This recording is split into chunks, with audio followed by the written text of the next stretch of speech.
तर रोज सकाळी उठून तुम्ही आपलं व्हॉट्सॲपवरती बघता किंवा तुमच्या मोबाईल फोनवर ॲप बघता ते आणि खुश होता, अरे माझे पैसे 20% वाढले, आता माझे 30 लाख मी गुंतवले होते, माझे 3 कोटी रुपये झाले महिन्याभरामध्ये, ते फक्त तिथे दिसत आहेत. त्यांनी पैसे कुठेच गुंतवलेले नसतात, ते खाऊन मोकळे झालेले असतात आणि तुम्हाला फक्त तो मॅप, खोटा ॲप, खोटा मॅप दिसत असतो. त्या ग्रुपमध्ये पहिल्यापासूनच 20-25 लोक असतात आणि ते आपापसात बडबड करत असतात, आज मी एवढे पैसे कमवले, आज मला 20% प्रॉफिट झालं, 10% झालं, माझा मंथली एव्हरेज मला 16% मिळाला, तर मंथली एव्हरेज 16% मिळाला आणि ते दुसऱ्याशी गप्पा मारतो. तर तुम्ही फक्त बघताय, म्हणजे रोज लोक कमावतात बघून तुम्हाला पण इच्छा होते की मला पण हे करायचं. जर तुमच्याकडनं ते काही डिपॉझिट मागत नाहीयेत तर तुम्ही हे काम करू शकता. ते फक्त जर तुम्हाला देणार असतील पैसे तर मग काय लॉस होईल तुमचा जास्तीत जास्त, तुम्ही केलेलं काम. तर काय की हे दोघींपैकी एक मैत्रीण असते, एक मुली, एकची बहीण असते, तिच्या अकाउंटमध्ये एक चोराने तिला बीफ्रेंड केलेलं असतं. तो चोर बघत असतो किंवा ते चाललंय, ज्या दिवशी ते त्याला माहीत असते सोडून जाणार आहे, तो हे बघतात, ते ह्या लोकेशनवर बघतो की आम्ही नवी मुंबई क्रॉस केलंय, म्हणजे याला मुंबईत यायला 1.5 तास लागेल. तो एक ट्रक घेऊन येतो आणि तिच्या घरी जातो. हाय, हॅलो, नमस्कार. अवतीभोवतीच्या नव्या कोऱ्या एपिसोडमध्ये तुम्हा सगळ्यांचं परत एकदा मनापासून स्वागत. आपली सगळ्यात महत्वाची आणि मौल्यवान गोष्ट कोणती आहे ते माहिती, ती आहे आपली वैयक्तिक माहिती. आणि नेमकी आज तीच वैयक्तिक माहिती आपण अनेक ठिकाणी मागे सोडून जातो. आपली प्रत्येक डिजिटल ट्रान्झॅक्शन, कुठलेही व्यवहार, कोणत्याही ठिकाणी केलेलं लॉग इन, एखादी लिंक जी आहे त्याच्यावर क्लिक करणं, अशा वेगवेगळ्या माध्यमातून आपला वैयक्तिक जो डेटा आहे, पर्सनल डेटा किंवा वैयक्तिक माहिती आपण अनेक ठिकाणी पसरवत आहोत. आणि नेमकं याच माहितीचा उपयोग करून सायबर चोर जे आहेत ते आपल्या संपत्तीवर किंवा आपल्या पैशावर डल्ला मारत आहेत. हे जी आहे सिच्युएशन, ही कशा प्रकारे हँडल करता येते, मुळात आपली ही जी माहिती आहे ती कशा प्रकारे प्रोटेक्ट करता येईल, किंवा हे जे सायबर चोर आहे यांच्या जाळ्यापासून स्वतःला कसं वाचवता येईल, किंवा तुम्ही इंटरनेटवर ज्या वेळेला वापरत असतात त्यावेळेला वेगवेगळ्या ज्या साईट्स क्लिक करतात किंवा जिथे तुम्ही वापरता त्या ठिकाणी कोणकोणते असे रेड फ्लॅग्स आहेत जे तुम्हाला असा इशारा देतात की काहीतरी गडबड आहे, या सगळ्याबद्दल आपण बोलणार आहोत. या संदर्भात आपल्याकडे मार्गदर्शन करण्यासाठी आलेले आहेत प्रख्यात सायबर सुरक्षा तज्ज्ञ आणि सायबर कायदे तज्ज्ञ असलेले ॲडव्होकेट डॉक्टर प्रशांत माळी सर.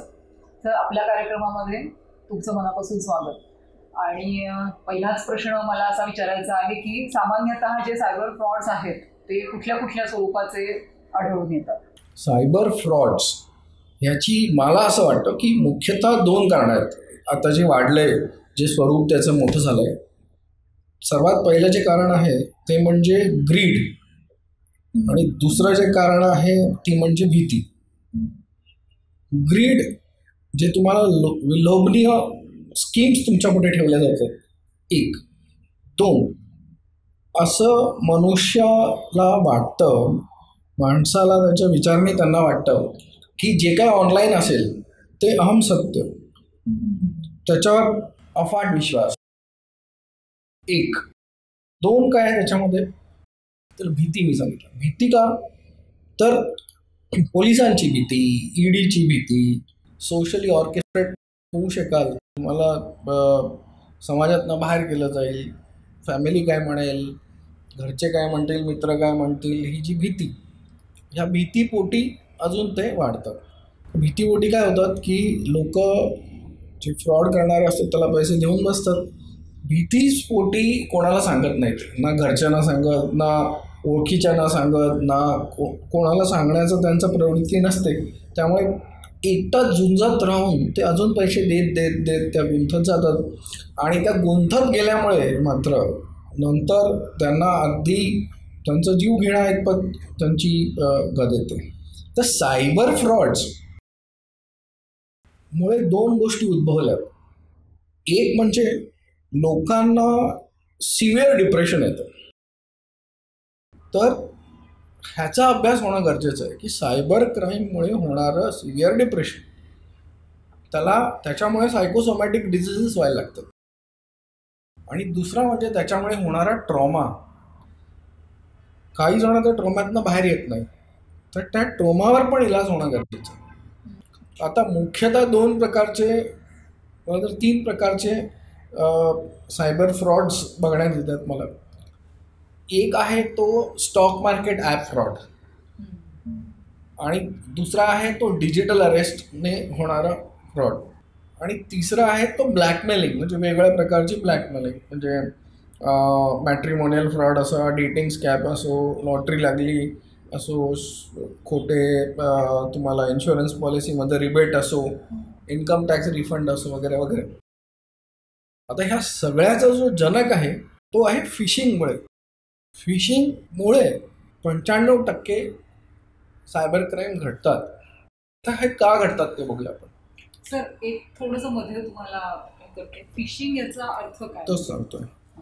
फिशिंगचा अर्थ सांगतोय की फिशिंगचा स्पेलिंग आहे नॉर्मल फिशिंग, मासेमारीचं FISHING, आणि ह्याचं PHISHING. फरक काय किंवा दोघांमधलं साम्य का, फिशिंग का म्हणतो आपण त्याला?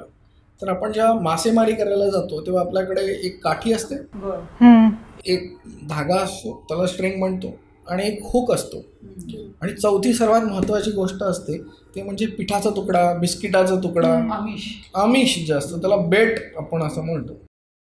त्या आमिष आपण जेव्हा तो पाण्यात लाकडी धागा किंवा रश्शी, हुक आणि आमिष असं जेव्हा टाकतो तेव्हा त्या गळाला, जो गळ असतो त्याला मासे केव्हा लागतात? जेव्हा आमिष बघतात ते, आणि एकदा का ते खायला आले की त्याला लागलं. तसंच आहे फिशिंग. काय असतं फिशिंगचा अर्थ काय की आमिषाने भरलेला तुम्हाला mail, SMS, WhatsApp message, phone call, video call असे येतात. आमिष काय असू शकतं? तुम्हाला लॉटरी लागली आहे, तुमचा इन्कम टॅक्स रिफंड मिळतोय, तुमचा इन्शुरन्स पॉलिसीचा प्रीमियम कमी केला, हा पर्टिक्युलर स्टॉक मार्केटमध्ये हा स्टॉक वाढणार आहे, कमी होणार आहे, एवढ्या लोकांनी एवढे पैसे कमवले, तुम्ही का नाही कमवत आहे, लाडकी बहीणचे पैसे वाढले, खोटेच म्हणजे, आणि किंवा जे काही नॉर्मल समाजात चाललेल्या घटना आहेत त्या घटनांना अनुसरून जेव्हा हा मेसेज पाठवला जातो, तो जो त्या मेसेजमधलं आमिष जे आहे ते म्हणजे आपला बेट. आणि तो मेसेज आहे तो बघा, तो फिशिंगमध्ये ते पिठामुळे तो मासा फसतो, ह्याच्यामध्ये पण त्या आमिषामुळे माणसं फसतात, आणि तो जो ॲक्च्युअल पीठ काय आहे त्याच्यामध्ये, त्याच्यात एक लिंक येतो, त्या लिंकला आपण क्लिक केला त्या आमिषामुळे की आपण फसलो.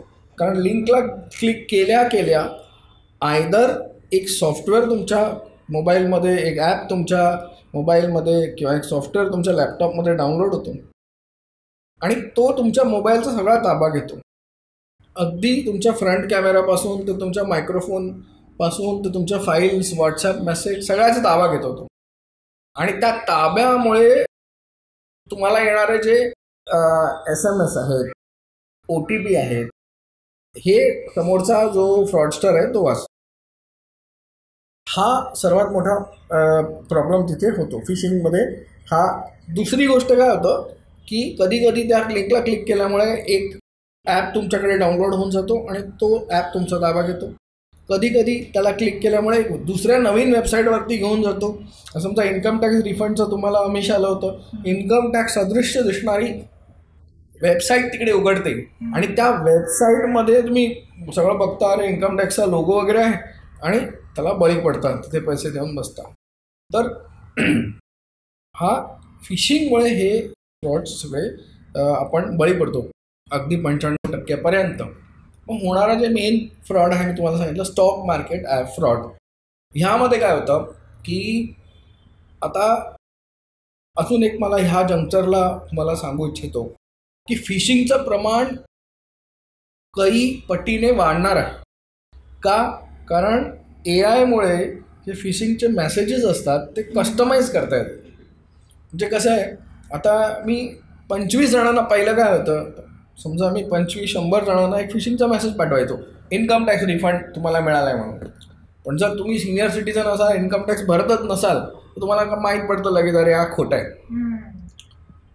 तेवढे ते नेगेटिव्ह झाले मेसेज माझ्या कन्व्हर्जन रेशोला, म्हणजे ॲज अ हॅकर.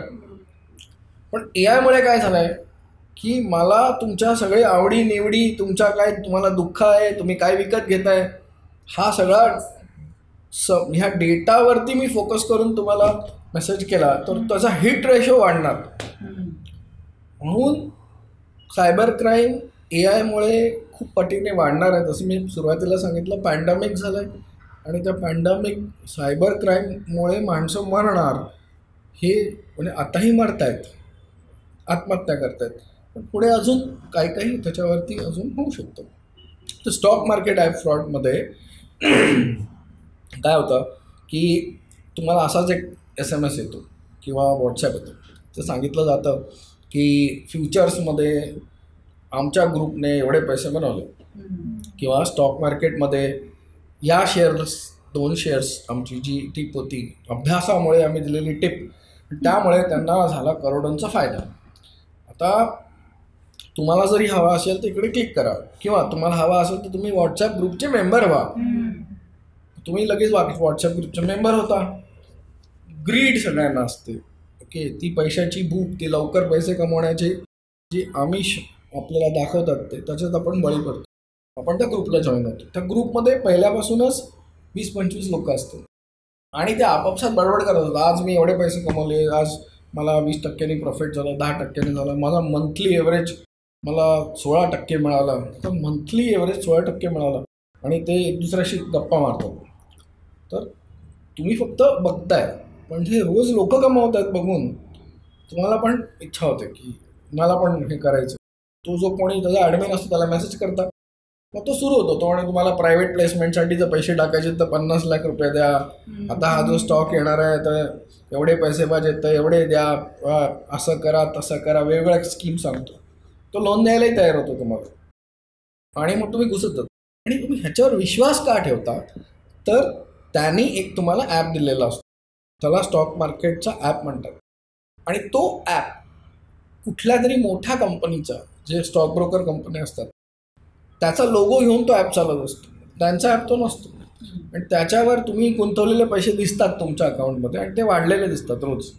तर रोज सकाळी उठून तुम्ही आपलं व्हॉट्सॲपवरती बघता किंवा तुमच्या मोबाईल फोनवर ॲप बघता ते, आणि खुश होता, अरे माझे पैसे 20%ने वाढले, आता माझे 30 लाख मी गुंतवले होते, माझे 3 कोटी रुपये झाले महिन्याभरामध्ये. ते फक्त तिथे दिसत आहेत. त्यांनी पैसे कुठेच गुंतवलेले नसतात, ते खाऊन मोकळे झालेले असतात. आणि तुम्हाला फक्त तो मॅप, खोटा ॲप, खोटा मॅप दिसत असतो, त्याच्यावर तुम्ही बोलता, अटकता कुठे, जेव्हा तुम्ही पैसे परत मागता. पैसे परत मागितल्यावर ते सांगतात, तुम्हाला अजून लुटण्याची प्रक्रिया करतात. पैसे पाहिजे, ठीक आहे देतो, तुम्ही एवढे पैसे कमवलेत ना, त्याच्यावरती एवढा इन्कम टॅक्स लागेल, तो इन्कम टॅक्स भरून टाका, मग मी तुम्हाला पैसे देतो. इन्कम टॅक्स पण ते कुठला तरी अकाउंट देतात, तिथेच तुम्ही पैसे भरता, मग तो 20-30-40 लाख रुपये इन्कम टॅक्स असतो. म्हणजे अगदी ते सोने पे सोने, म्हणजे लास्टला पण मरणाऱ्याला पण पाणी न देताच त्याला ठार करतात ते, आणि शेवटचं लोणी पण खातात ते. आणि ते तुम्ही देऊन मग तुम्हाला नंतर ते तुम्हाला ग्रुपमधनं काढून टाकतात, ब्लॉक करून टाकतात. आणि माझ्याकडे पूर्ण भारतवर्षापासून लोक येतात, आणि कोणीही कमी पैसे घालवले नसतात, फ्लाईट पकडून येतात ते इकडे. सगळ्यांचं एकच रणणं असतं. तर सर्वात मोठी जो माझ्याकडे फ्रॉड आहे, जो मी बघत होतो इकडे, तो 29 कोटीचा आहे. बायने 29 कोटी रुपये घातले, आणि हे सगळे सुशिक्षित लोक आहेत. 3 कोटी, 5 कोटी, 7 कोटी. म्हणजे ह्याने असे व्हॉट्सॲप ग्रुप बनवलेत, दिल्ली, मुंबई, सगळ्याकडे इकडे बनवलेत, आणि ते एकमेकाशी बोलत राहतात की, म्हणजे हे जे विक्टिम्स आहेत, इतका मोठा हा फोफावलेला स्टॉक मार्केट आहे, फ्रॉड आहे. आता हा न होण्यासाठी मी फक्त एवढंच सांगेन की लवकर पैसे बनवणं हे IT नव्हतं, मोबाईल नव्हतं, तेव्हा पण तेच हे होतं की लवकर पैसे असे बनत नाही. ग्रीड तुम्हाला घेऊन डुबणारच. ते तेव्हाही सत्य होतं जेव्हा संगणक नव्हते. स्टॉक मार्केटमध्ये पैसे बनवायचे असतील तर संगणक आले तेव्हाही ते सत्य होतं. मोबाईल फोन आला, ॲप आला, तरी ते सत्य आहे. लवकर पैसे असे कमवता येत नाही, मार्केटच्या वर तुम्हाला चाल करता येत नाही. उगीच आमिषाला बळी पडू नका. तर मग थोडक्यात बळी पडल्यावर काय करायचं, हे आता 1930 हा नंबर आहे. 1930 सगळ्यांनी लक्षात ठेवण्याचं गरजेचं आहे. तुम्हाला जेव्हा कधी कळेल तुमच्यावर फ्रॉड झाला आहे, पहिला 1930ला फोन करायचा आणि आपले सगळे बँक अकाउंट डिटेल्स जिकडे आपण पैसे ट्रान्सफर केलेत ते त्यांना देऊन टाकायचे.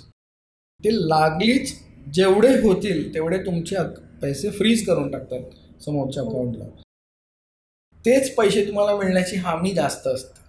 जर ह्याला 2 महिने झाले असतील, 1 महिना जुनं मॅटर झालं असेल तर ते पैसे त्यांनी काढून घेतलेले असतील आणि तुम्हाला पैसे मिळण्याची गॅरंटी कमी होऊन जाते. कमी म्हणजे किती, अगदी सिंगल फिगर टक्क्यांमध्ये ती जाते. पण जर ब्लॉक झाले तर मिळण्याची गॅरंटी वाढते. मग तुम्हाला लगेच एक वकील करून कोर्टात जाऊन ऑर्डर घेऊन ते पैसे जिथे फ्रीज झालेले असतात तिकडनं आपल्या अकाउंटमध्ये घेणं गरजेचं आहे. खूप लोक त्याला उशीर करतात. उशीर केला तरी त्या समोरचं टार्गेट अकाउंटवाला जे असतं ते चोराचं अकाउंट आहे. तिथे फक्त तुमचेच पैसे ट्रान्सफर नाही झालेत, तुमच्यासारखे अनेक विक्टिम्स आहेत त्यांचे पैसे तिकडे आले. त्यांनी जर पटकन जाऊन कोर्ट ऑर्डर घेतली तर तुमचे पैसे पण ते घेऊन जातील. तर हे लक्षात ठेवणं गरजेचं आहे. तुमचे पैसे का नेतील?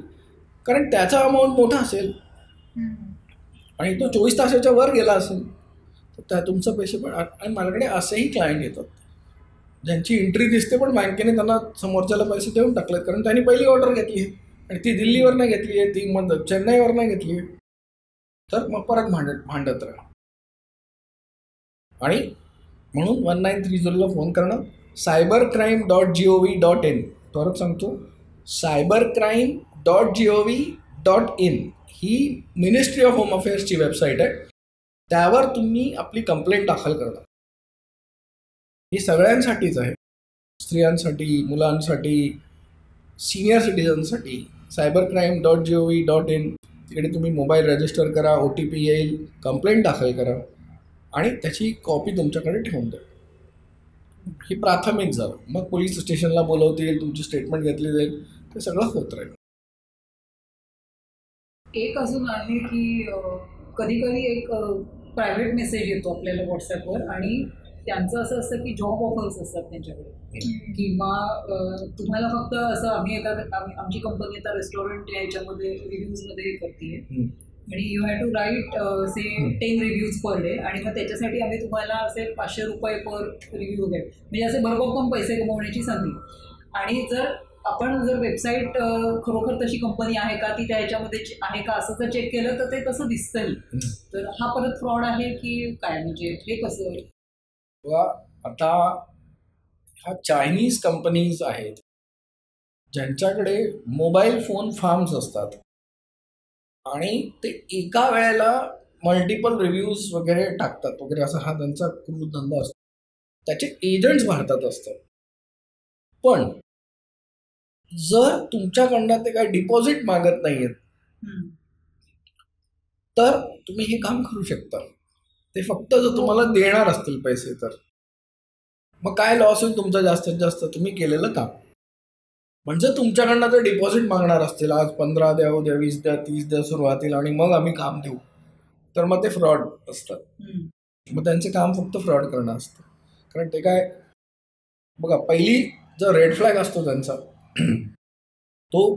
ते कंपनीचे नाव अकाउंट, कंपनी जे तुम्ही बघता, वेबसाईट जे बघता त्या अकाउंटवर पैसेच कधी घेत नाही किंवा ते अकाउंट नसतंच त्यांचं. ते भलत्याच्याच कुठच्या तरी अकाउंटवर पैसे घेतात.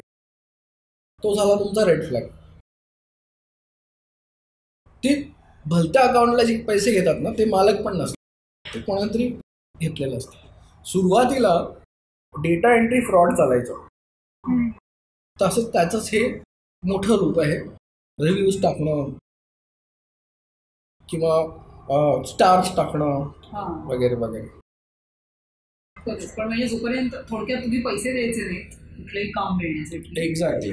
आणि कुठल्याही लिंक पण कधी त्याच्यातच एक व्हेरिएशन असं पण आहे की त्यांना मग ते आपल्याला म्हणतात की आम्ही तुम्हाला ट्युटोरियलचं हे शेअर करतो, काय म्हणायचं त्याला, लिंकच असं नाही. लिंक असल्यावर तर लगेच आपलं ते अँटेना हे होतात की आता नाही, लिंक म्हटल्यावर नाही बाबा क्लिक करायचीच नाही. पण ते वेगळ्या प्रकारे म्हणजे आम्ही ते ट्युटोरियलची तो व्हिडिओ पाठवू वगैरे, तर ते कितपत सेफ आहे असं जर काही केलं. ट्युटोरियल जर यूट्यूबचा लिंक पाठवत असतील ते तर ऑब्व्हियसली सेफ असतं ते.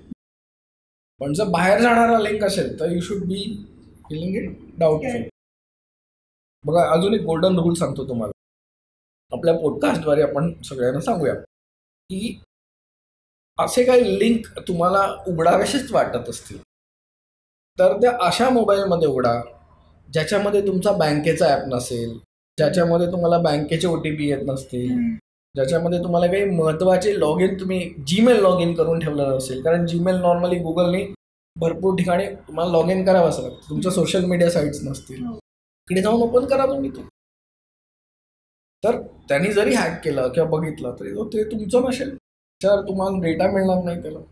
कारण काय माहिती आहे, मी किती जरी वेळा सांगितलं की असं करू नका, तर मी गेली 20 वर्ष TV वाचच्या माध्यमातून लिखाणाच्या माध्यमातून सांगतोय तरी लोक करतात आणि फसतात.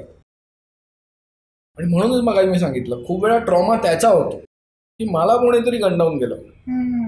तर हा जो ट्रॉमा माझ्याकडे जेव्हा क्लायंट्स बसतात इकडे येऊन तेव्हा त्यांच्या चेहऱ्यावरती दुःख ते जास्त असतं. पैसे गेलेलं थोडंसं कमी दुःख असतं, कारण खूप धनाढ्य लोक पण असतात तर त्यांना काही त्यांना काही फरक पडत नाही. कोई तो मेरे को बना के गया या स्थितीमध्ये ते खूप दिवस असतात. मग ते घरातल्यावर शक करतात, मग ते स्टाफवर शक करतात, असं त्यांचं. आणि त्या डाऊटमध्ये त्यांना डिप्रेशन येणं, स्ट्रेस वाढणं, त्यांचं हे चालू राहतं. कुठल्या टाईपचे लोक त्याच्यामध्ये बळी पडणाऱ्यामध्ये जास्त असतात? बघा, वेगवेगळे सायबर क्राईम वेगवेगळ्या एज ग्रुप्सला लागू पडतात. जसं की लहान मुलांना गेम्सद्वारे पकडणं, त्यांना पोर्नोग्राफिक व्हिडिओ पाठवून त्यांना ब्लॅकमेल करणं, त्यांच्याबद्दल काहीतरी अभद्र लिहून त्यांना ट्रोल करणं, त्यांचे काहीतरी संदिग्ध फोटो टाकणं, असे लहान मुलांना हे केलं जातं. तसं सायबर क्राईम त्यांच्यावर होतं. यंग मुलं असतात त्यांच्यावरती रिव्हेंज पोर्नोग्राफी, म्हणजे प्रेमात असलेले दोन हे भांडणं होतात, मग तो हिचे उघडे नंगडे फोटो टाकतो, ही त्याचे फोटो टाकते किंवा व्हिडिओ टाकते किंवा संभाषण टाकते आणि मग ती भांडणं, ते त्याला रिव्हेंज पोर्नोग्राफी असं म्हणतात.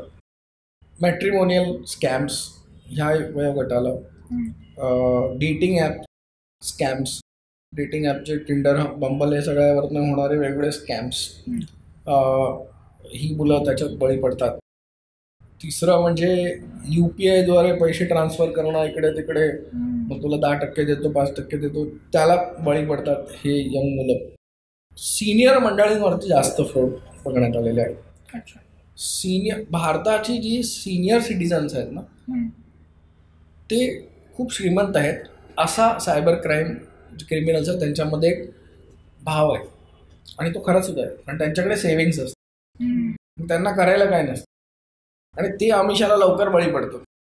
कारण त्यांना करायला काय नसतं, अरे बसल्या बसल्या जर मला पैसे वाढवता आले तर मी वाढवतो. ते वाढवत काय नाही, जे काही त्यांचा हे असतो तो ते हरवून बसतात पूर्ण ह्या सगळ्या स्कीम्समध्ये, आणि मग परस्वाधीन होतात मुलांवरती आपल्या.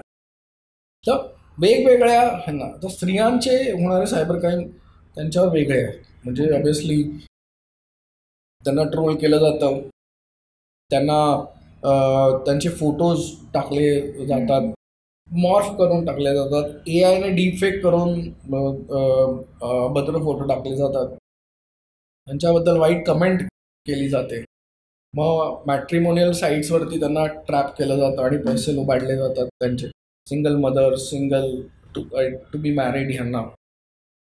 मग रिव्हेंज पोर्नोग्राफी तुम्ही सांगितलं, स्त्रियांवरती तो होणारा क्राईम आहेच. फायनान्शियल क्राईम्स पण त्यांच्यावरती होतात, म्हणजे बँकेतनं पैसे घेणं. कारण आता काही स्कीम्स आल्या, महिला फोकस स्कीम्स, तर त्यांच्याकडनं पैसे, घर बसल्या पैसे कमवा असं काहीतरी महिलांसाठी, आणि अशा स्कीम्स काढल्या जातात.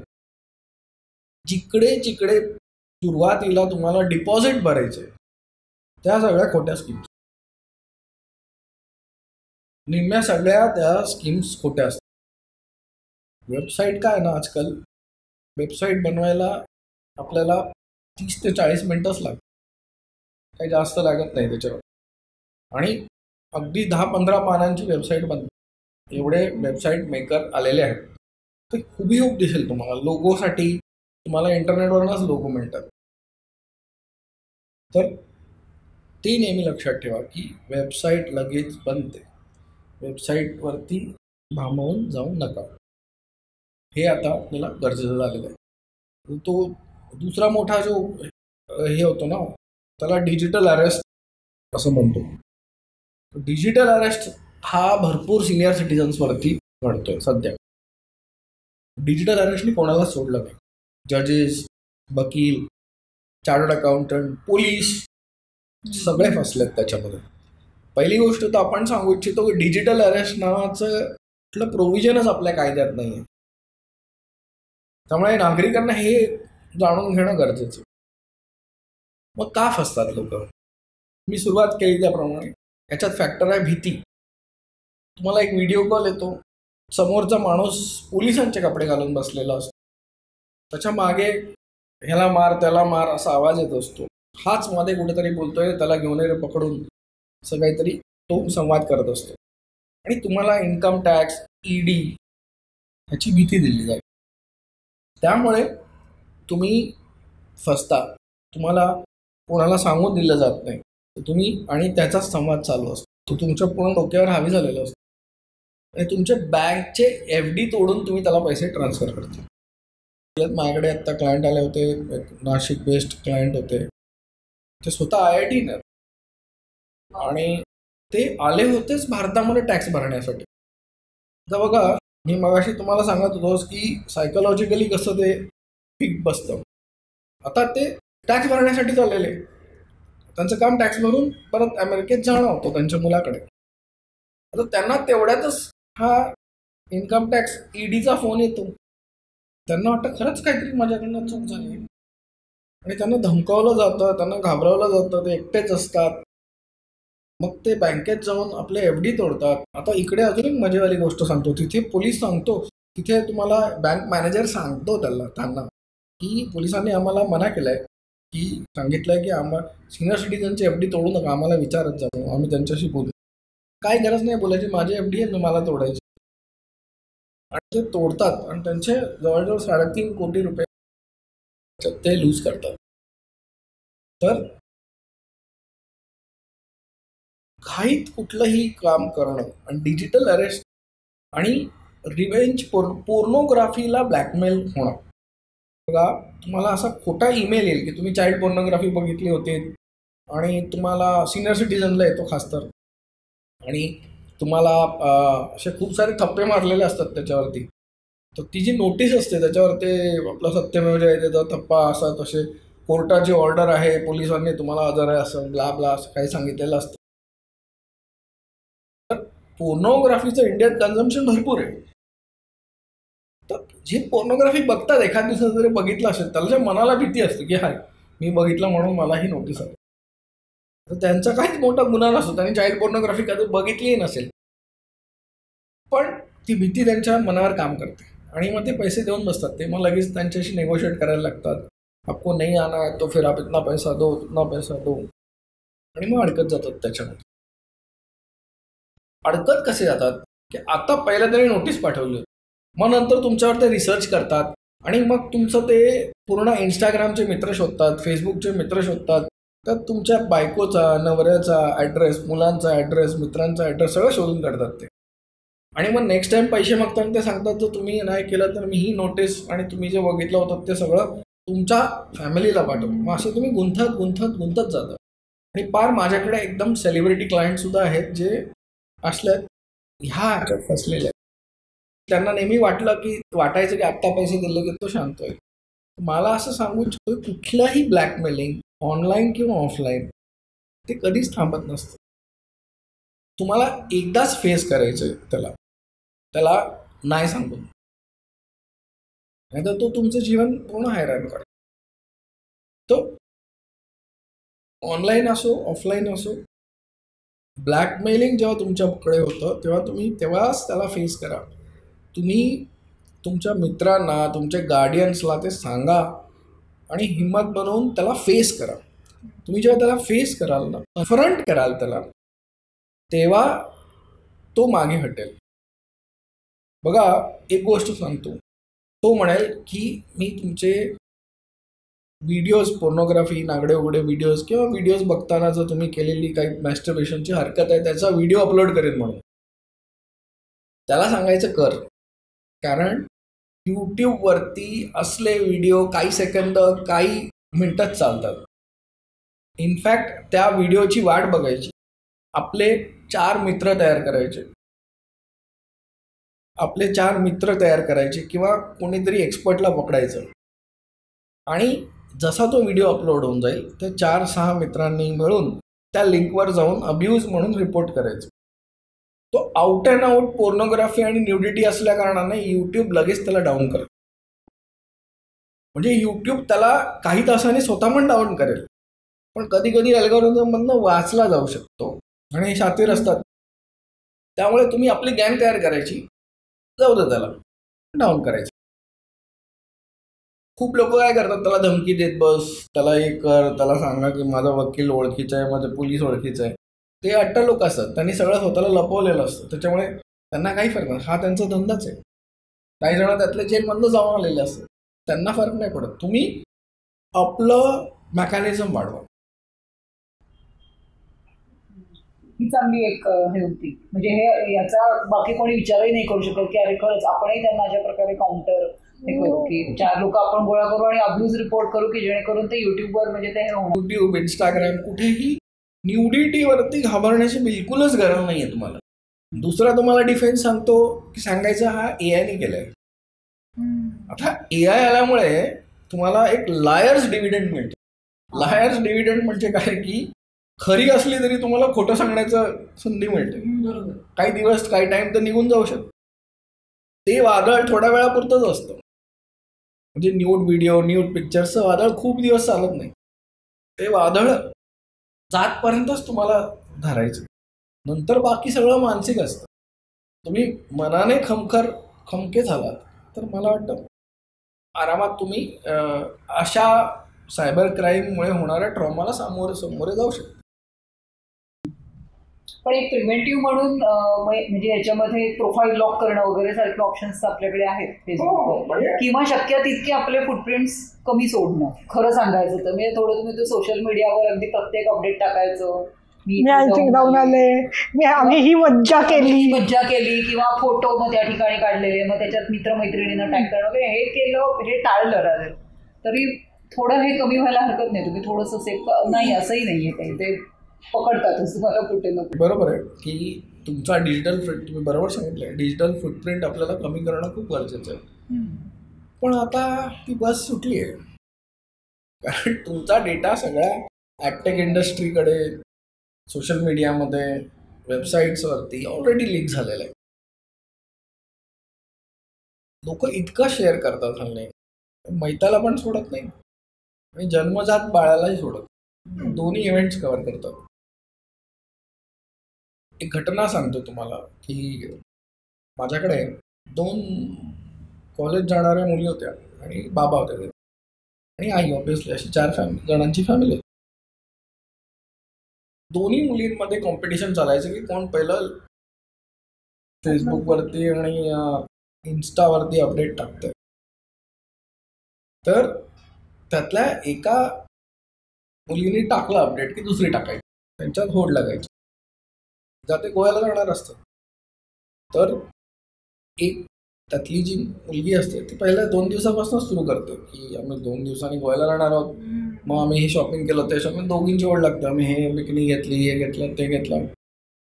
आणि जेव्हा ते गोव्याला जायला निघतात तेव्हा ते लोकेशनच टाकतात, ते लोकेशन अपडेट टाकतात की आम्ही निघालो गोव्याला.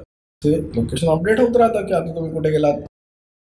तर काय की हे दोघींपैकी एक मैत्रीण असते, एक मुली, एक जी बहीण असते, तिच्या अकाउंटमध्ये एक चोराने तिला बीफ्रेंड केलेलं असतं. तो चोर बघत असतो की आता हे चाललेत म्हणून.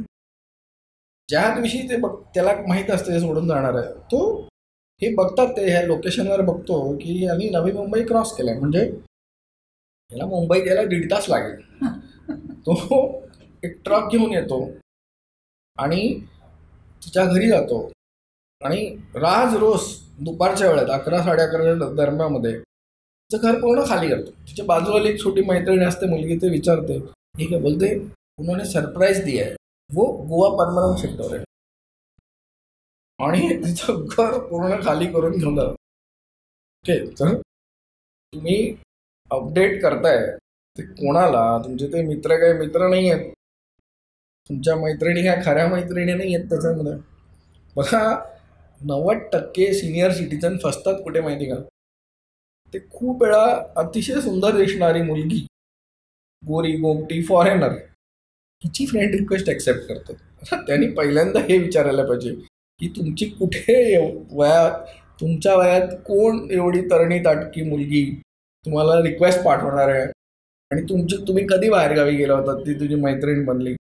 आणि सर्वात त्याच्यात पण एक टिप देतो, काय बघायचं तुम्हाला, जरी तुम्हाला तिची फ्रेंड रिक्वेस्ट करायची इच्छा होत असेल खूप वेळा रिक्वेस्ट, जाऊन तिची फ्रेंड लिस्ट बघा. त्या फ्रेंड लिस्टमध्ये 8 भारतीय पुरुषच असतील.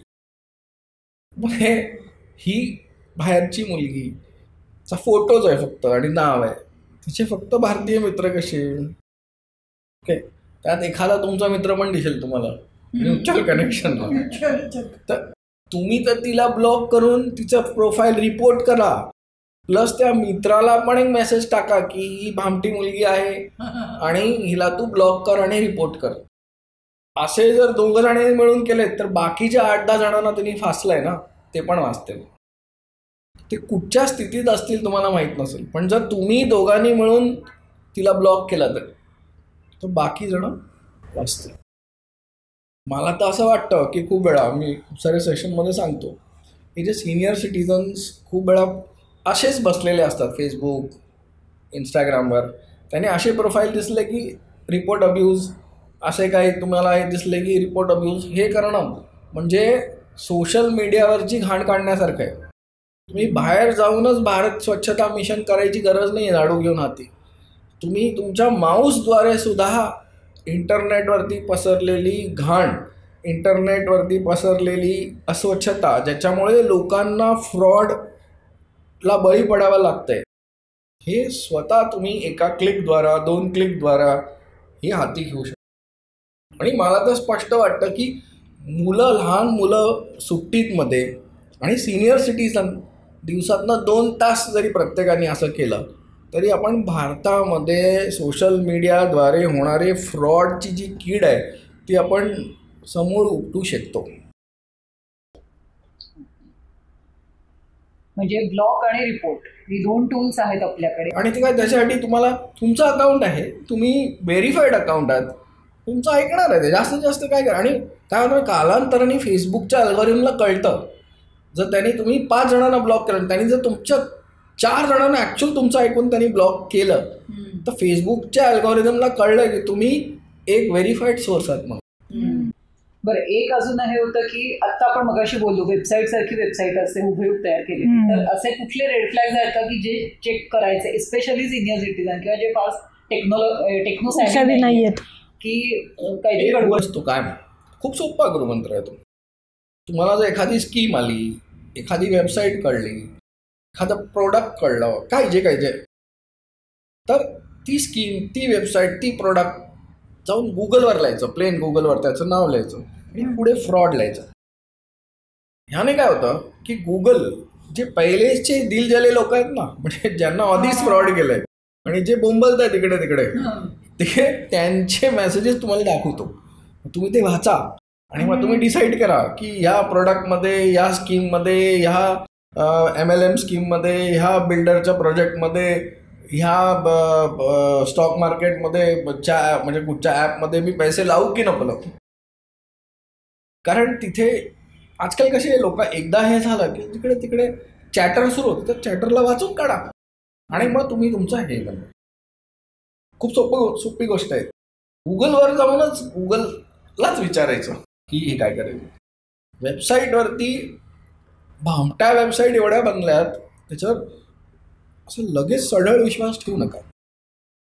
जर ठेवायचं असेल तर मग ती वेबसाईट हू इज नावाची वेबसाईट आहे, हू इज, त्या हुईज वेबसाईटवर जायचं आणि तो जो डोमेन नेम असतो xyz.com ते टाकून चेक करायचं की त्याचा मालक कोण आहे. त्याने पण तुम्हाला कळू शकतो की कोण मालक आहे त्याचा. खूप वेळा ते गुपित ठेवलं जातं. तर अशा भरपूर तुम्हाला वेबसाईट्स आहेत ज्या दुसऱ्या वेबसाईट्सला रिव्ह्यू करतात. हां, तर ते तुम्ही ते म्हणून तसं फ्रॉड लिहायचं. ते प्रोडक्ट नाव किंवा वेबसाईट नाव आणि पुढे फ्रॉड लिहिलं की त्या वेबसाईट पुढे पॉपायला लागतात की अशी फ्रॉड आहे, नाही आहे, हे आहे ते.